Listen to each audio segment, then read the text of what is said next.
Well, hello. My name's Tina Jesson, and I'm recording this from my hotel room here in Vegas. I'm here for the World Tea Expo.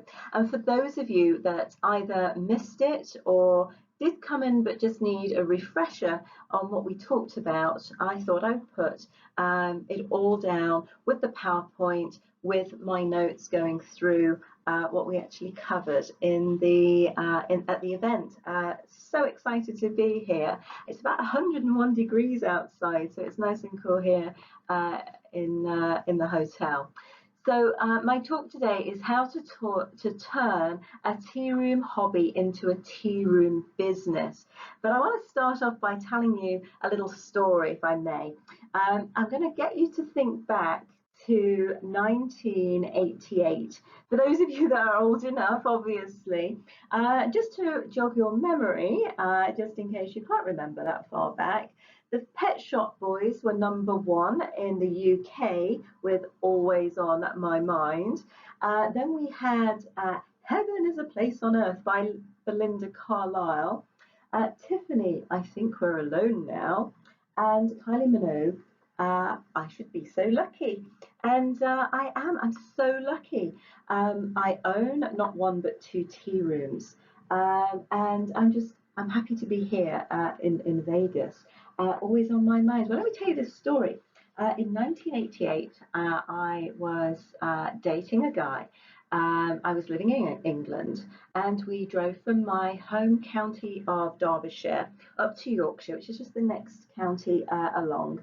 And we went to a place called Harrogate, and it was a Sunday afternoon, and we ended up in this beautiful establishment. I remember the walls being completely glass. It was a corner building, so all the way around the corner, completely glass. We stepped inside, we were greeted graciously, and there was piano music playing, live piano music.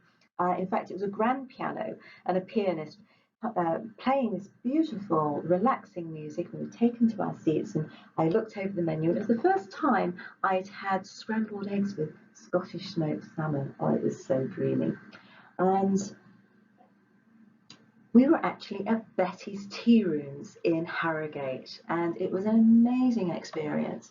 And I remember thinking, my goodness, I would love to have this kind of experience. I'd love to own a tea room, probably by the time I'm 50, to own a tea room, to give this wonderful service. And the reason the service was so wonderful is all the servers, all the wait staff, were girls, and they were from the ladies finishing school, no doubt, in Harrogate. So they had most amazing manners. They were so gracious, and it was just a wonderful experience.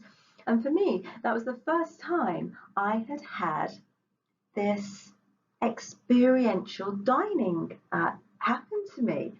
And I can remember thinking, this is what I would love to be able to replicate, to have this amazing opportunity to own a tea room like Betty's. That was 30 years ago. 30 years ago. Where has time flown? But who would think I would be doing that in the United States of America? And when I was looking through these top hits of 1988, when I had that experience, the fact that I remember it for 30 years is amazing. But then I was looking at these hits, and I'm thinking, always on my mind. Well, it was. I mean, it was something that was on my mind, and obviously sat there for a long time, kind of stewing away. Heaven is a Place on Earth. Well, yes, a tea room is a little bit of a safe haven and a little piece of heaven on earth. And that's what I'm trying to do. And I think a lot of tea room owners aspire to. And I think we're alone now because that's just a great time for connection. And I should be so lucky. I certainly am.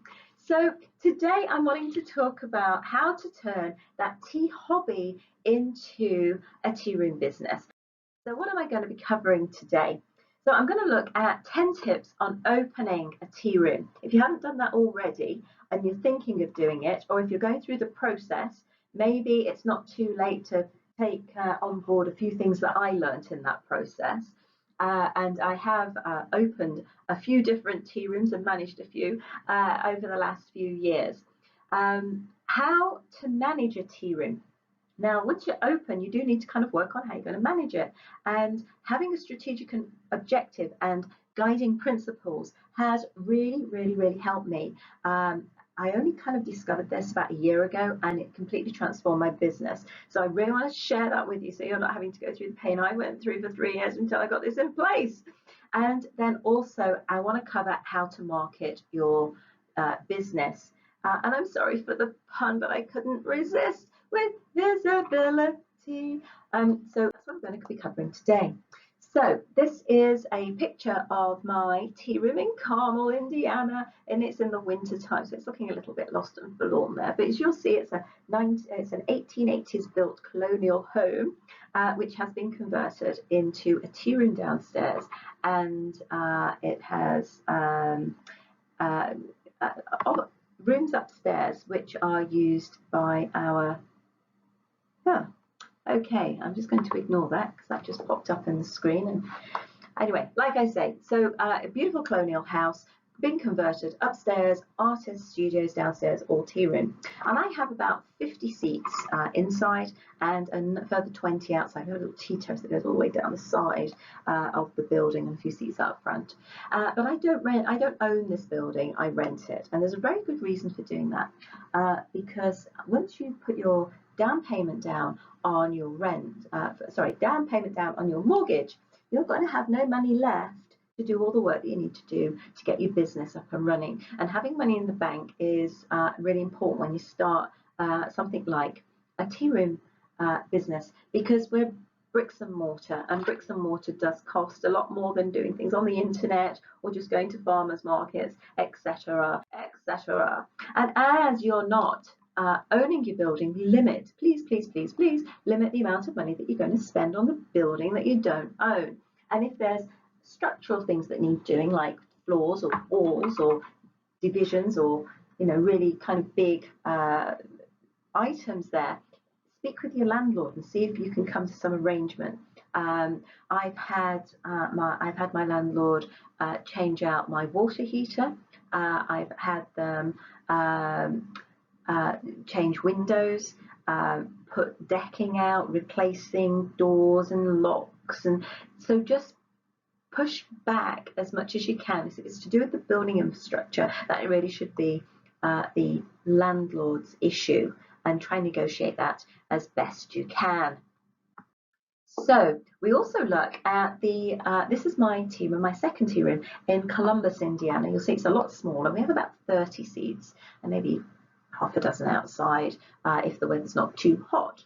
And we're looking at the rent to revenue ratio. Now, I know I'm not going to drive as much traffic through this location. For one, I can't seat them, and for two, it's a smaller town that I'm in, so I don't expect it to hit the same volume. But that doesn't matter as long as your rent to revenue ratio, i.e. you're still going to make some profit, is really important. So we look between 7 and 10% on that rent to revenue ratio. If only I could speak today. Okay, so fourth tip, retail merchandise. This is something that a lot of tea room owners can really unstuck on, and you have to be really, really conscious how much money you're actually going to be tying up in your merchandise as far as your stock holding is concerned. So you don't want to be kind of buying heaps and heaps of stuff. Now the beauty with our Carmel location is we don't have very much space, so I can't actually order tons and tons of stuff. So that means that my retail space is quite limited, which is not a bad thing actually, because it means I don't have the stock holding, but it also means I have to be very selective on the things that are going to sell. And I would have thought Union Jack napkins would have sold, but they didn't. So it needs to be relevant, and also price point conscious. We find things under $10 sell, over 25 don't. So we obviously that helps us kind of guide us along the way. Don't have 300 teas if you can get away with 20, which is what we do, because we don't have the space anyway, so that's good, kind of like, well, I don't have the space for all this, so you have to kind of be very discerning what actually goes there, and it has to be relevant. So I often get approached by companies that have all these wonderful accessories and housewares and mugs and jugs and sugar bowls and pictures and lots and lots of things, and you can get quite carried away if you're not careful, but it has to be relevant, and having limited space is a good thing. I'd rather have more seats and less retail, but selective retail that I know is going to sell, that's going to sell with a good profit margin. And if I can't charge 100% more for it, I buy it in for $1 and I sell it for $2, then I'm going to save space for those items that I can do that with, because obviously why wouldn't I? It's we're here to make money, and that's the big difference between doing a hobby and actually doing this seriously as a full business. Now, tip number 5, we have invested on-site baking. For our business, it's really, really important. So I'm just going to take a little bit of a break and kind of drill down on this a little bit more, because I own a traditional English tea room. And for a lot of people out there, you might be thinking, well, that's not what I want to do. Old English is kind of old-fashioned. It's not trendy. It's not riding a crest at the moment. I want to do the latest and best new thing, and I want to attract millennials, and I want to do this, and you kind of almost what's the word I'm looking for? Dismiss the idea of a traditional English tea room. Now, obviously, I am my business name is Tina's Traditional Old English Kitchen, and I used to joke with people that yes, I am English, I am old, and I am very traditional, and so for me that is very authentic. And I'm not saying that you adopt it, but don't discount it, because yes, you could go after the millennials and you could have your bubble tea and your matcha, but and I don't do those two things because that doesn't really fit my demographic. However, I don't just serve old ladies, and I heard yesterday people saying the grey hairs. We call them the blue rinse brigade. Ladies with grey hair, they kind of do this little blue rinse. In the UK, they do anyway. And but it's not just for grandmas, because grandmas have daughters and granddaughters, and what we often find is that we're not just looking at the older generation, we're actually looking at 2, 3, even 4 generations of people come in. And it doesn't seem to matter to me how old somebody is when they walk through the door. They've all got a mum they want to bring, and I find that so funny. So we have invested in on-site baking. Sorry, I went off a little bit there. But we invest on-site baking, which means we do have to have the right equipment. It means that we do have to have some skills in the kitchen to build our team. And these are 2 of the ladies that have worked for me in the past. And Ellie started off in the bakery. In fact, when we first opened in Carmel, there was just 3 of us, and one of those was me.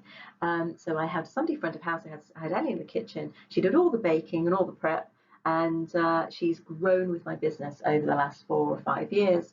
And she's now my general manager, and she's loving it just as much as she was when she was doing the baking. She did get a little bit fed up of that. So we have built a team, and we have documented our recipes. And the reason I want to kind of linger on this a little bit more is because building your team is really, really, really, really something that you have to do. I have seen so many tea rooms in my state go out of business because they have not been able to build a team, and they've not been able to build their business to run without them being there. Let me just say that one more time. They've not been able to delegate to their team so they don't have to be there every day. Now, we open 7 days a week, and people come to me and, oh my gosh, Tina, you work so hard, you're open 7 days a week. And it's like, I'm not here every day. Of course I'm not. How could I possibly be in 2 locations at once? How could I possibly? And the way you do it is you build your team. And I've been very lucky. I was very lucky in Carmel, but that was 4 or 5 years ago, and it's got harder. So when I opened my 2nd location, I was so shocked. I knew I'd be able to sell the product and the service in the area, because the demographic is really multicultural there. I knew that people get tea and afternoon tea, and a lot of people came over from India, a big engineering company there called Cummings. So I did that research. What I didn't realise was at 2% unemployment, finding people that want to work, was my biggest issue. Excuse me. So building a team, really, really important. I'm sorry. I've been doing so much talking. I've been doing so much talking over the last few days, as you can imagine, being at the World Tea Expo. Oh, dear me. So what I have done within my business, and again, documenting is really important. Yes, you can. I mean, we have built training systems and training documentation. We have an operations manual.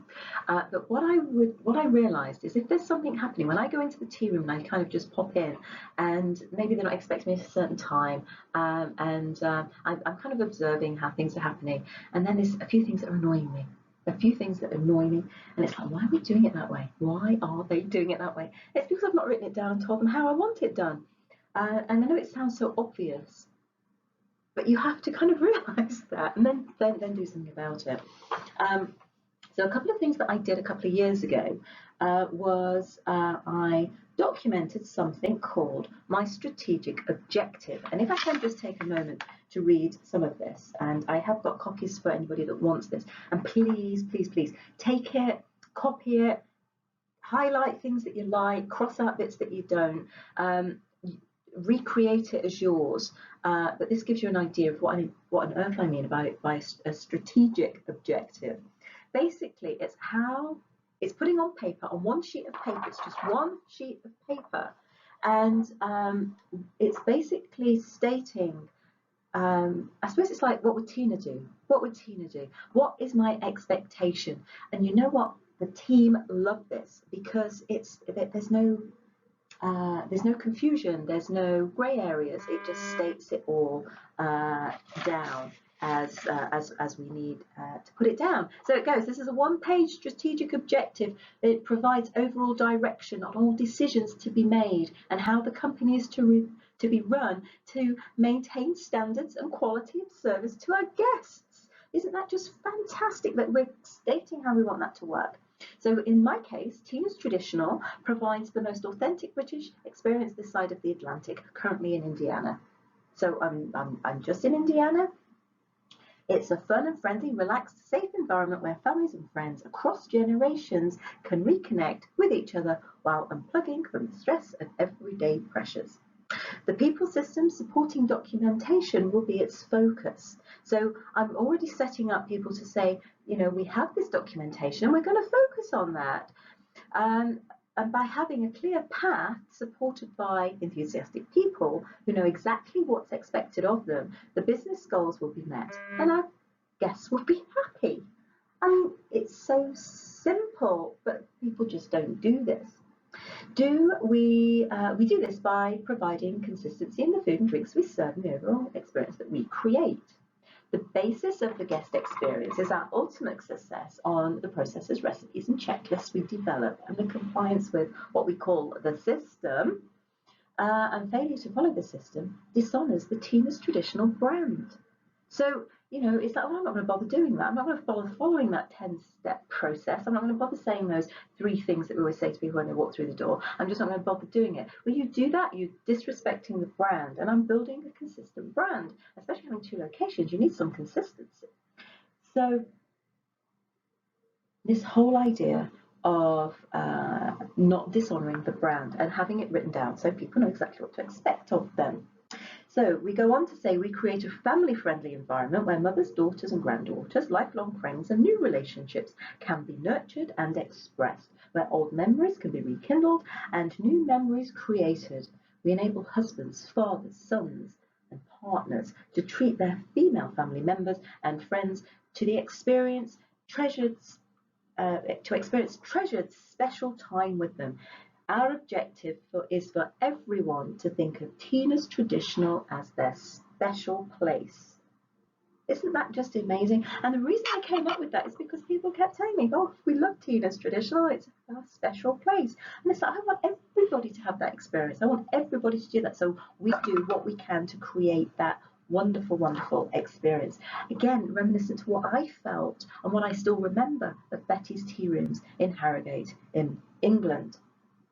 So currently we do this in the state of Indiana and within the local communities of Carmel and Columbus. At the very core of what we do is to provide traditional, authentic food and drink, education, etiquette, and British history by bringing British history and literature characters to life through the environment and events we create.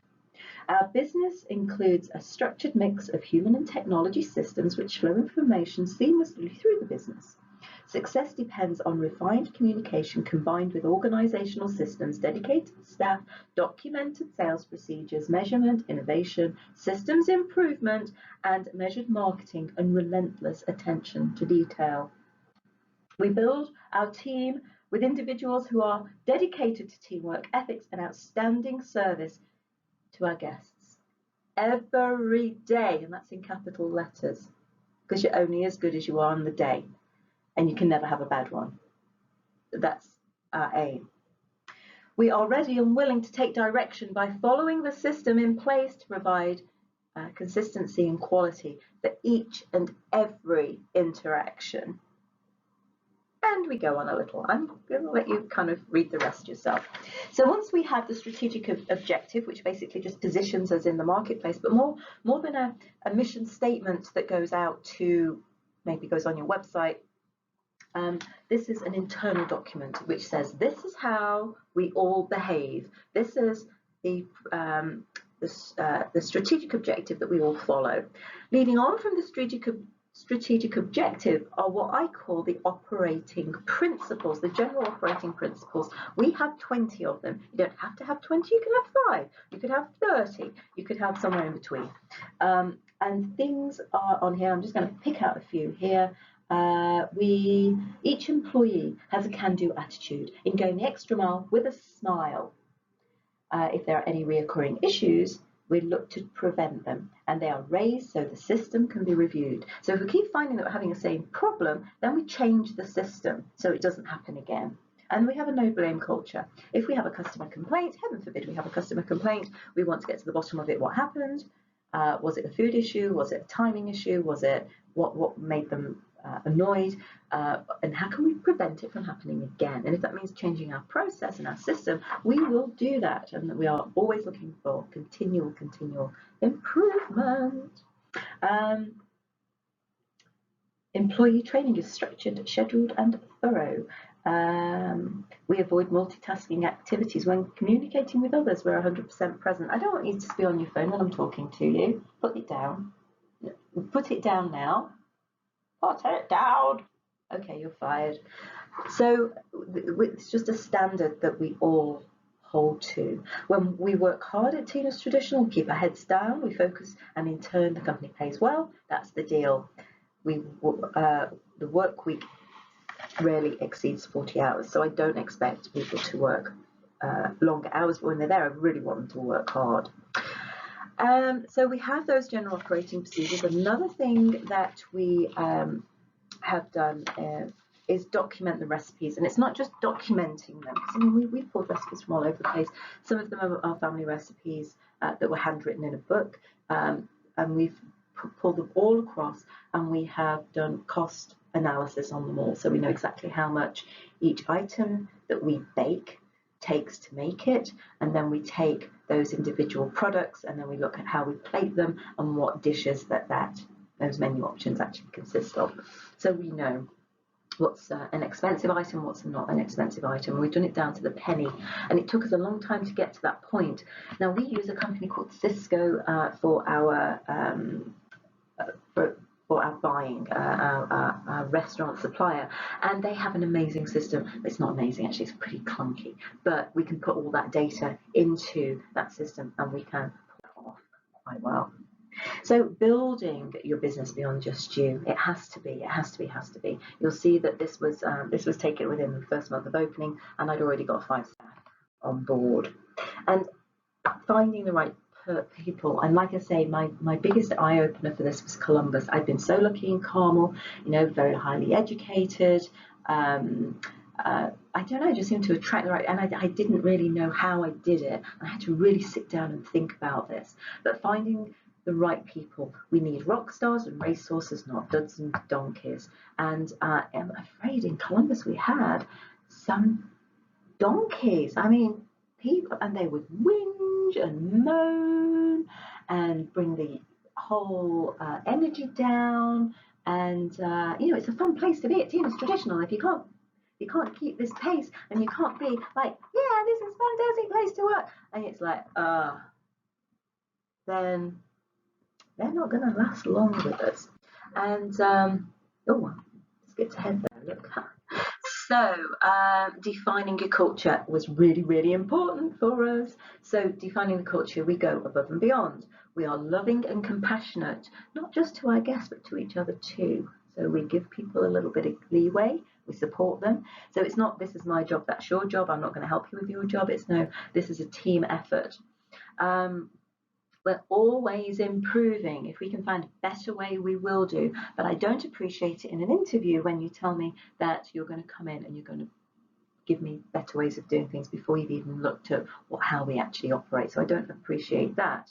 But I do want a positive attitude. I want smiles. I want no gossiping. I don't want anybody bad-mouthing somebody behind somebody's back. I don't want somebody bad-mouthing me. If you have an issue with something that I'm suggesting or a project that I'm looking to get off the ground, if you don't like it, talk to me. Tell me about it. Take it up the management ladder.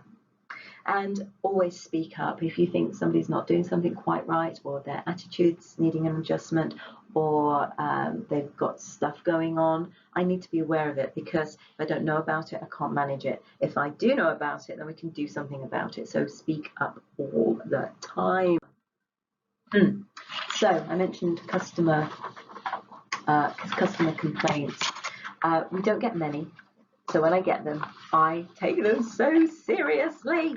I mean, I really do. I mean, it's almost like, oh my God, it's a 4-star review instead of a 5. What could we have done to make it a 5-star review? Now, a lot of restaurants are happy with a 3-star. 3-star for me is a failure. And anything less than that is, oh my God, what happened? But no blame culture. So it's what happened, what on earth happened, what were the circumstances of that happening? You are going to get a reputation online. I suggest you own it. Own your reviews. So here we have Yelp. Here we have Facebook. Now, Facebook is an interesting one, because you should have a really good rating on Facebook, because the people that go to Facebook find you usually on Facebook. They are your fans. So that's should give you the best reviews of all. And I think here we've got 120 reviews that are 5-star. And then I've got one of each on the other stars. So that's my Facebook page. And I'd expect that. And if it was less, I'm worried. This is a company called Restaurant.com. We don't do much discounting. I don't like using Groupon. Groupon people are, sometimes when you discount, you attract the wrong people that are only looking for a discounted service, and we don't discount. I do Restaurant.com because these are people looking for new restaurants to go to. So they're not necessarily just looking for the best deal. So we do have quite a good reputation on there, and these are our 5-star reviews on there. So tip number 9 is finding mentors. You can try doing all this on your own, but quite frankly, don't go down there. You need help. You can't have all the answers to everything. I was listening to something the other day actually, and it was all about everybody is ignorant at something. Nobody knows everything. I'm here speaking today. I've worked out a few things. There's lots of stuff I'm still working out. So you can't do it on your own. When I first opened my first tea room, I found another tea room owner who was in a different area of the country, who was also British, who also had a British tea room, and I picked her brains. And we'd have telephone coaching, several sessions. Cost me a couple $100 a go, and it was worth every penny. It really was, because it saved me so many missteps. And of course, coming to something like this, where you can pick where you can pick tea industry brains, is great. So do training, do seminars, do workshops, learn stuff. find a mentor, look at continually improving, get a mentor to help keep you motivated, find a coach to take you through the steps. It's really, really important to find a mentor. And I have had business coaches, life coaches. I've had a Tony Robbins coach. I really believe in coaching, and mentorship is important because you don't know it all. And sometimes it's knowing what's the next best thing to do. And has this little slide shows, you improve your success, you've got more chance of success quicker, which means you tend not to run out of money as quickly if you can do it quicker. Training, motivate, work, and inspire you to keep going. So I've got quite a lot already, but this is like a big part, which is my 10th tip. Market. Okay, 3 things that any business needs to do. 3 things a tea room business needs to do. 3 things a tea business needs to do. You need to deliver or service your customer base. You need to service your customer, service your guests, deliver whatever it is you do. You need to deliver it. Delivery, service, it could be putting a plate of food on the table. It could be replying to an email. And we have set ways that we do all of that. And that was probably a hard thing for me to let go of, because I used to love having that kind of customer interaction where they would ask me a question and I would reply. But now I've got my team trained to do that for me, and it frees up my time so I can do the 3rd thing on this list. So deliver to your guests. The 2nd thing is control your costs. Control your costs and get your team to buy into what that means. Control costs, like set budgets. That's something that we've done recently. Started to set budgets. You've only got this much money to spend. So do you want this or that? Occasionally they'll come to me and say, well, we need to increase the budget a bit because of this, and this. But as long as you know why you're increasing your budget, and you know that your costs are going up because you've had, or you've got these huge reservations or this huge amount of work coming through, then that's fine. But know that you need to keep a track of what you are expecting to spend, and then compare what you've actually spent. And you need to have that as a percentage of your revenue. But you have got to control those costs. So first, deliver. 2nd, control. 3rd is market your little tootsie off.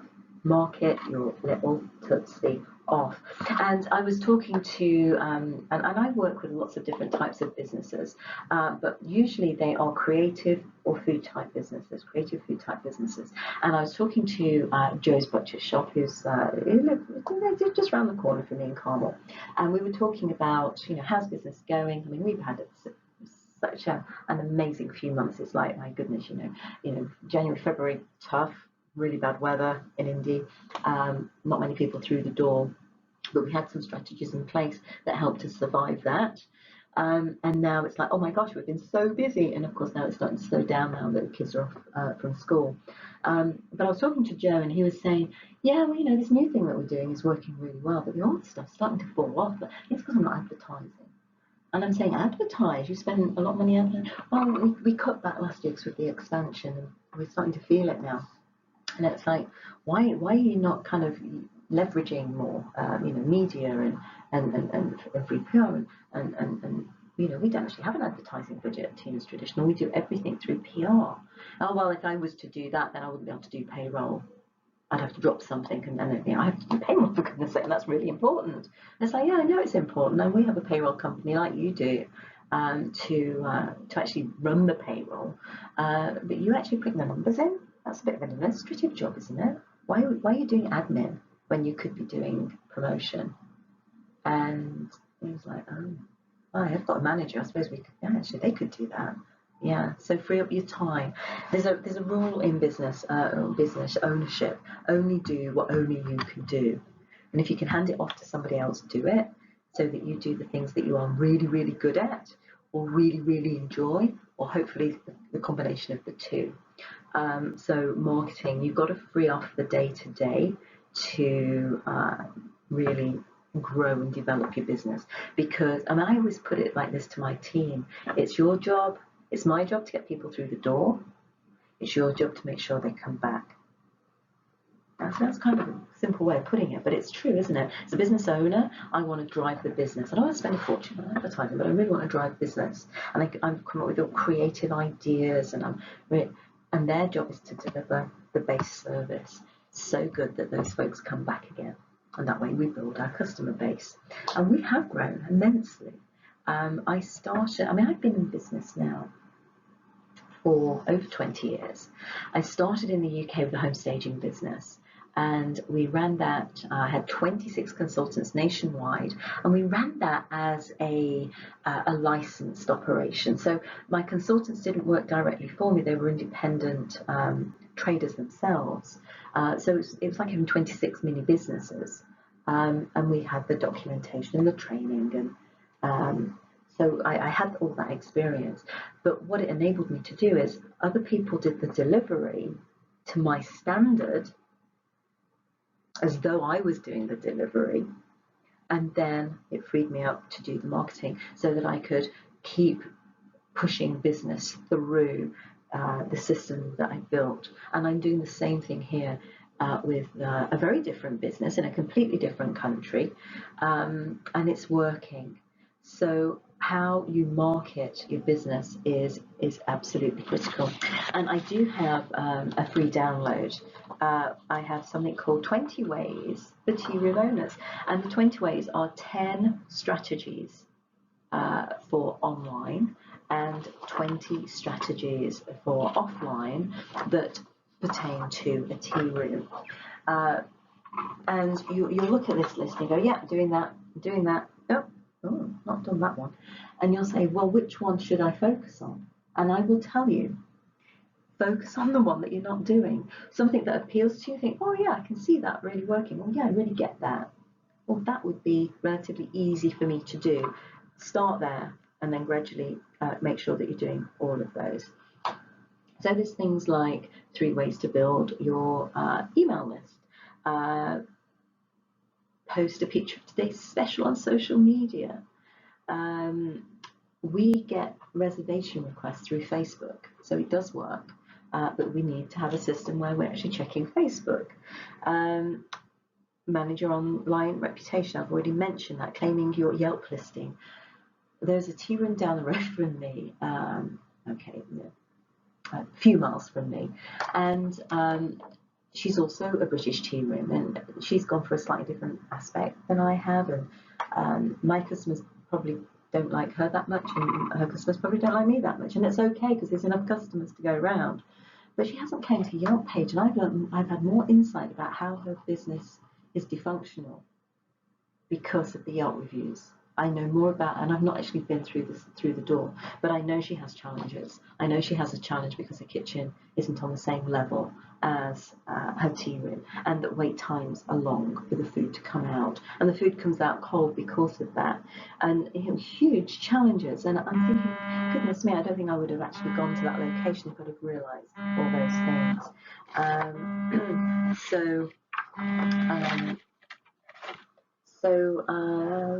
Create a Google. Claim your Google page, free advertising. We do so much on Google, and we get our hits through Google is just going up and up and up. Because when you do Tea Room Indianapolis, we come up number 1 on Google. It's an organic search, but then the Google page itself has so much going on there. So you click on the Google thing, you get pictures, you get things about our events, you get so much, and it's all free. Free is good. So 20 ways for tea room owners. I've got 10 items on this, and then I've got another 10 ways of how to do things offline, because I'm a great believer, and I think I even picked this up through some of the lectures and seminars and sessions that I've been in over the last few days here at the World Tea Expo, is I've had that issue.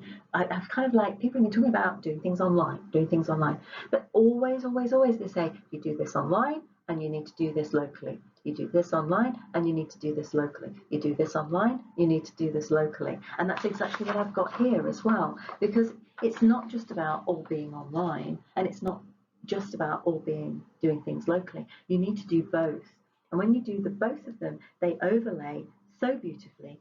And what you hit here online, you miss offline, you pick up offline, which will never go online. So the two things kind of marry it really well. So I've got things on here like sending press releases, like doing etiquette classes, like inviting senior communities to come in, like offering catering to realtors, lawyers, and financial accounting firms, street teams, taking samples out to businesses. Yesterday we were talking about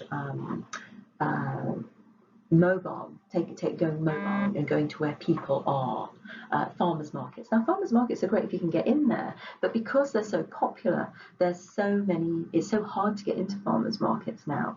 But why wait for an event? Why not just go to people's places of work, take some samples along, take some sandwiches down to your local realtor's office or your mortgage broker's office or dental office, and hand some free stuff out, and it will get passed around, and hand out some business cards, obviously, as well, so they know where it's come from.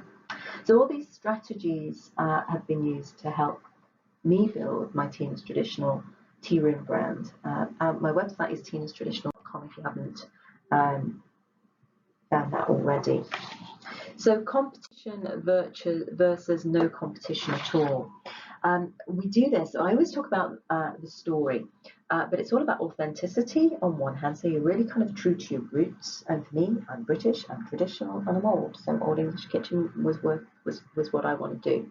My reason why I want to create this amazing kind of safe haven for women to connect and reconnect with their family and their friends. And it is all about this idea of how can we connect on a personal level. Even if we're doing things online, we can do things on a personal level. We get people into the tea room, then we really connect on a really deep, physical, personal connection. I have people that I've never met before coming for an experience at Tina's, and they come up to me and hug me, and they say, thank you for being here. Thank you for providing a wonderful experience for me today. That was amazing. And it's like, well, thank you. I wasn't expecting you to give me a hug. I'm British, but that's fine. And I am a real big hugger now as a result of all this. So authenticity is so important. We're seeing authenticity coming up more and more in marketing, and people are talking about this more. But this is something I was doing 10 years ago. And this idea of being so authentic and so true to yourself. I remember once seeing a fitness location owner. So she was basically a gym owner, and she was overweight, and she wasn't a good representation of her brand at all. I'm not knocking the lady for being overweight, but why would you go into the health and fitness market if you don't have health and fitness yourself? And it just seemed to be such a mismatch, and it's like, wow, really? You own curves? Okay, so it was so unauthentic. It didn't inspire me at all to go and try out her facility. So you've got to have that authenticity, and where your authenticity lines up with your true personality, your spirit, your character, despite the pressures from being self-conscious about different things, what people expect from you, the pressures, the influences, and they kind of can knock you out of that kind of balance, that authenticity. Get back in that, your business will do so much better. Don't try and be something else. And I call this your unique me. Your unique me, and in this, it's your unique you, but when you say it, it's my unique me, and it helps ground you. And it's your story, and you heard one of my stories. I actually create a number of vignettes. So people often say, so Tina, how did you come to be in Indiana places? Well, I'll tell you what, my husband came home one day. He works for Rolls-Royce Aero Engines. He's also British. He came home one day, and he'd been looking for promotional opportunities within his company. He goes, Tina, I found the perfect job. The problem is, it's in America. Oh, I said, where? Indianapolis, he says. Where? I say. And then he said, Indy 500. And I went, oh, I've heard of that. Okay, let's do it. So that's one of my little vignettes that I will tell people as part of my story. And also, how did you get started? How did you get started with your tea room business? Well, I tell the story about 30 years ago. It was only when I was kind of populating, so it's like, oh my God, that's 30 years ago. So it has a massive impact on me because I still remember the details. Remember what I ate. I remember the music. I remember how it made me feel. So much so that it inspired me to start my own business, even though it's in America and the learning curve has been so steep. So having those vignettes. But also, how did you start? Well, I started selling scones at farmers markets. And I always say I built my tea room business on scones. I didn't build it on tea. I know I'm at the World Tea Expo. I feel a bit of a fraud because I didn't build my tea room on tea. In fact, when I first started, I was selling scones at farmers markets. Then I moved on to doing catering. Then I moved on to doing other events from a commercial kitchen, which I rented. And then I started offering tea party catering. And I was using tea bags. I was using English breakfast tea, served hot with milk, or as we call it in England, milk. As we call it in England, tea. Yeah, so I had to learn. When I opened the tea room, it was like, oh my goodness, people bring here for tea room. You've got to have a selection of teas. I better learn a little bit about tea. And now we carry 20 loose leaf teas. So having those little stories, create that story. My grandmother was, well, I was raised in Bradley. Where are you from? I'm from Bradley in Ashbourne near Derbyshire, about 100 miles north of London, right in the centre of the country. Raised by my mum, my gran, and my great-gran. My great-gran was born in 1899. At the time that Downton Abbey was set. Anybody here a fan of Downton Abbey? I go on. And my great-grandmother taught me how to slice and butter bread, a skill I thought everybody had until I came to America. So building those little vignettes, those little stories, give you an insight to who I am and why I do what I do and where my authenticity lies. And you can create stories around your food. That's one of the things that we do at Tina's Traditional. We have stories on we talk through the whole tier. We talk about coronation chicken salad being a recipe designed for the Queen's coronation in 1953. And yes, all my team learn this stuff because we can document it. We put it in our training manuals. It's part of what we do. It gives that experiential marketing. Every interaction with the guest is an amazing experience. That's what we aim for. So it could be our events, it could be the stories we tell, it could be the samples we give, it's how we engage, how we offer, and encourages people to buy. So that is all in the unique me. We have something called Visibility Creator. I'm going to have to wrap up soon. So the Visibility Creator system talks about how to get PR, how to build and use your mailing list. And I have a mailing list of about 3,500. I remember actually when I got to 2,000, it was like, oh, I was using a free service through MailChimp, and which is free up until 2,000. And it's like, oh no. So then I flipped it over to my website and I use Wix and I built my own website and I have a mailing list, and now it's about 3,500. And then you need to look at building your visibility strategy. So what is that going to look like? And that's going to include things like public speaking. And if you haven't done public speaking, get yourself down to the National Speakers Association or the Professional Speakers Association here in the UK, or to Toastmasters, and get some experience of doing public speaking because it opens doors. It also pays bills. Writing articles and blogs and books. I do have a book, Tina's Traditional Book of Afternoons. So Tina's Traditional Book of Scones, available on Amazon. I've written a book, I'm writing another one. Effective social media. We do get reservations through Facebook. We do find Facebook is really good. We've started now posting via Instagram that then automatically posts into Facebook, but it has to be interesting. And some of our events that we do, leveraging shows and events is the last step, is looking at all the different events that we do. So we do historical events, we do literature events. I've got a Jane Austen garden party coming up. We're doing a fish and chips night on Friday, where we're using, Guinness beer batter, mushy peas. We'll also do some bread and butter, so you can make a chip butty. Because in England, did you know that in the US you have a fish sandwich, so your fish goes in your roll and then you have fries on the side. In England, we do it the other way around. We put the chips, version of French fries, in the bread to make a chip butty, and then we have fish on the side. So just little stories like that can be interesting. It's like, oh wow, that's really cool. It's a different experience that we're offering.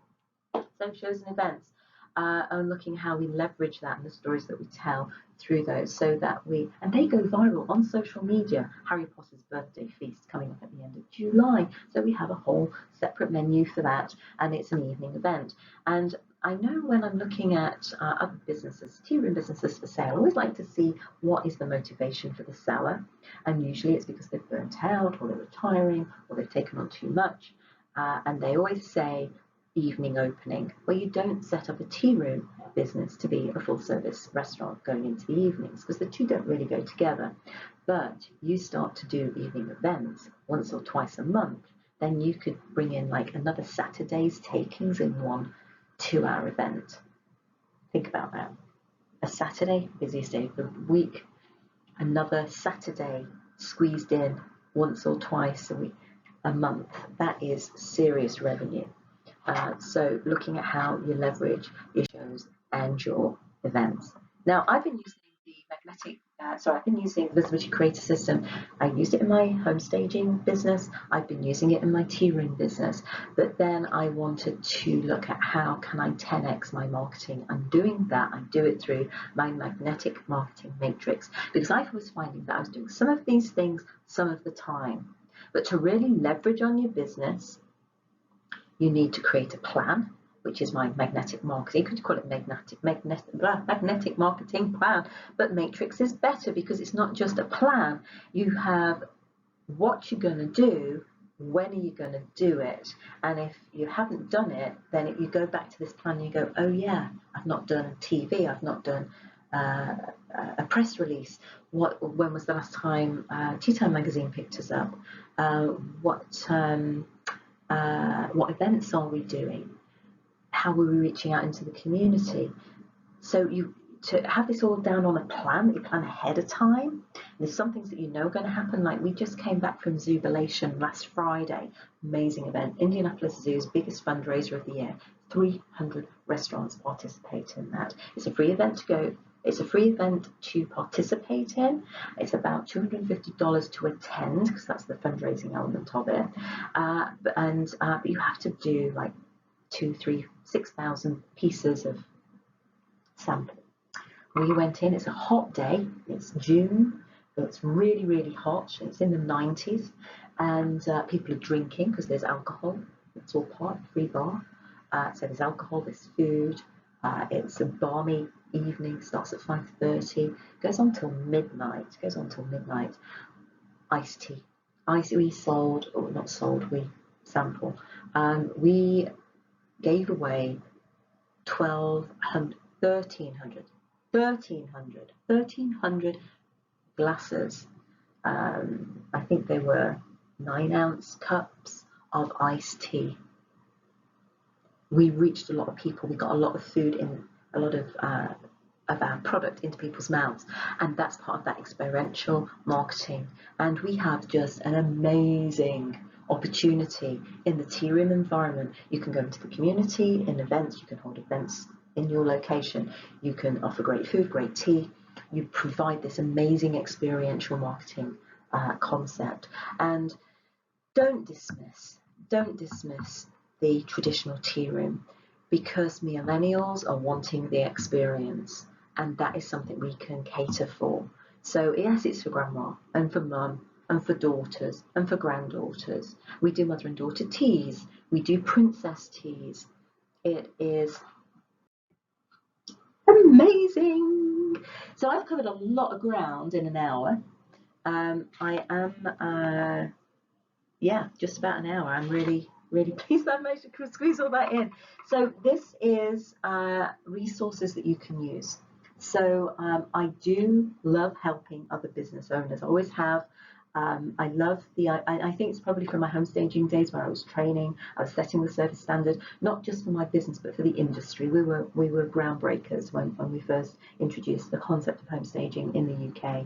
And I always like to think that when I was in the UK, I brought an American idea and brought it into the UK market. And now I'm living in the US, and I'm bringing in a UK idea and bringing it into the US market.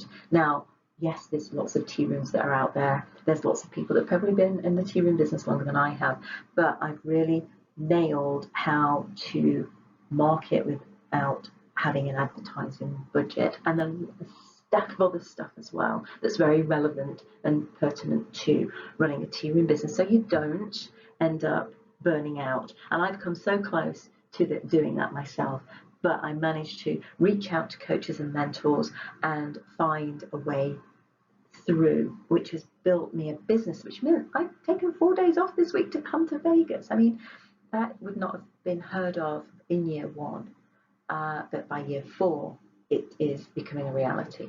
So some of the resources: the ideal team player, how to recognize and cultivate 3 essential virtues. The 3 virtues are: you need to be hungry, you need to be humble, and you need to have, they call it people smarts, but I think it's about really being self-aware and aware of the people around you. You can't be too self-centered as a team player. So those are the attributes we look for. We feel that because of our training program, we can teach the skills. Now, if you're in the bakery, it's helpful if you know how to follow a recipe. So there are some technical skills that you need. But if you're not a good fit, because I often say they could do the job, but no. And I'll let them go because I want good team fit that buy into my core principles. Work the system. That's where I got the whole idea of strategic objective and guiding principles. It's an IT company, which meant something to me because Sam Carpenter, that's his business, but it meant a lot to me because I came from IT. And was able to, you don't have to go through that pain, just borrow what I've got in there, cross out what you don't like, write in what you do like, highlight the stuff that's important to you that you'd like to adopt, use it, and I will send you those. I've got an article on tinastraditional.com, I have a blog on there, I also have how to start a tea room business, and again, a lot of the tips that I've gone through today are also in that particular blog.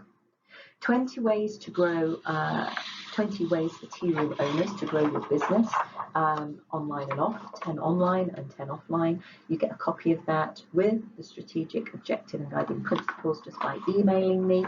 Let's change that email address to tina.jesson, Jesson, @gmail.com, just in case Tea Room Secrets isn't working because it's brand new. I do have Tea Room Secrets as a closed Facebook group.